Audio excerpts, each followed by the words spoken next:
bergerak pelan, hampir tak terdengar. Lebih dari 20. Sebagian tak sempat kami catat, mereka dibuang ke sungai. Letkol Agra terdiam, pandangannya kosong sejenak. Tapi, hanya sebentar. Ia tahu, ini bukan saatnya larut dalam emosi. Ia harus membawa kasus ini ke terang. Harus ada yang bertanggung jawab. Beberapa menit kemudian, anggota tim datang membawa flash disk yang ditemukan di klinik. Ilegal tempat Sulastri disekap. Filenya terenkripsi, tapi satu folder berhasil dibuka. Namanya Target Batch 07ID. Begitu folder itu dibuka, layar laptop menampilkan foto-foto KTP Indonesia, hasil tes kesehatan, hingga jadwal pencabutan organ. Semuanya berasal dari Jawa Timur dan Nusa Tenggara Timur. Sulastri ada di urutan nomor 5. Letkol Agra berdiri. Tubuhnya menegang. Ia sadar, ini lebih besar dari yang dibayangkan. Ada sindikat yang harus dihabisi. Ia menoleh ke jendela. Senja di Phnom Penh menyemburat merah kejinggaan. Tapi bagi Letkol Agra, warna itu bukan keindahan. Itu tanda perang. Belum berakhir. Kita belum selesai, Narit. Kau bukan satu-satunya. Letkol Agra berjalan menyusuri koridor. Gelap markas sementara. TNI di Phnom Penh. Di tangannya masih tergenggam erat flash disk berisi data korban. Pikirannya berat. Tapi sebuah kabar baru yang baru saja diterima membuat langkahnya terhenti seketika. Kita dapat informasi tambahan, Pak. Ucap Sersan Wahyu, pengintai utama yang baru saja datang dari pelacakan. Lanjut, jawab Letkol Agra.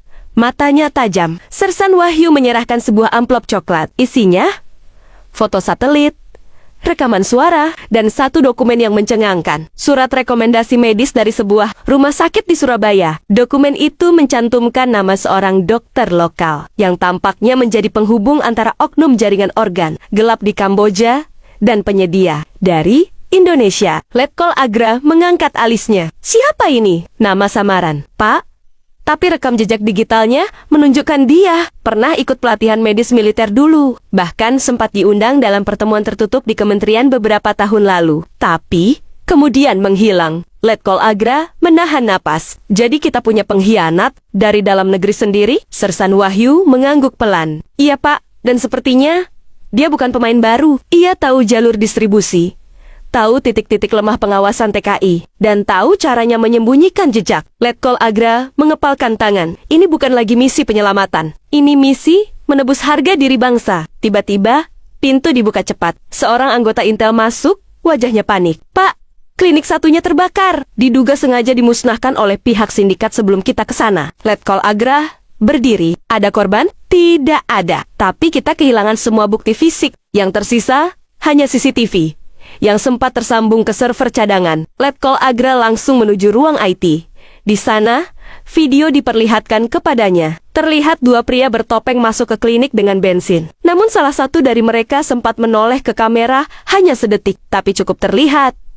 Dan Letkol Agra mengenali wajah itu. Itu orang Indonesia, mantan perwira kesehatan yang desersi 2 tahun lalu. Semua mata memandangnya. Situasi semakin rumit. Bukan hanya jaringan internasional, tapi ada keterlibatan oknum dari dalam negeri yang tahu taktik militer dan tahu bagaimana menghindari deteksi. Letkol Agra menghela napas. Kita harus cepat sebelum mereka lenyapkan semua bukti dan lebih banyak Sulastri lain yang jadi korban. Sementara itu, di sebuah tempat rahasia seorang pria bertopi hitam dengan wajah separuh terbakar sedang berbicara di telepon. Operasi Kamboja gagal, tapi target baru sedang disiapkan di Laos. Pastikan tak ada TNI yang tahu. Dan begitulah, sebuah babak baru segera dimulai. Dalam ruang gelap berisi peralatan taktis dan layar-layar, monitor yang menampilkan rekaman satelit. Letkol Agra berdiri membatu. Matanya memaku pada salah satu layar. Sebuah wajah muncul buram, tapi cukup jelas untuk dikenali. Sosok itu adalah perwira Indonesia yang pernah bertugas di perbatasan. Kini muncul dalam rekaman CCTV di klinik. Rahasia milik oknum Dr. B1 Adab yang kabur dari Kamboja.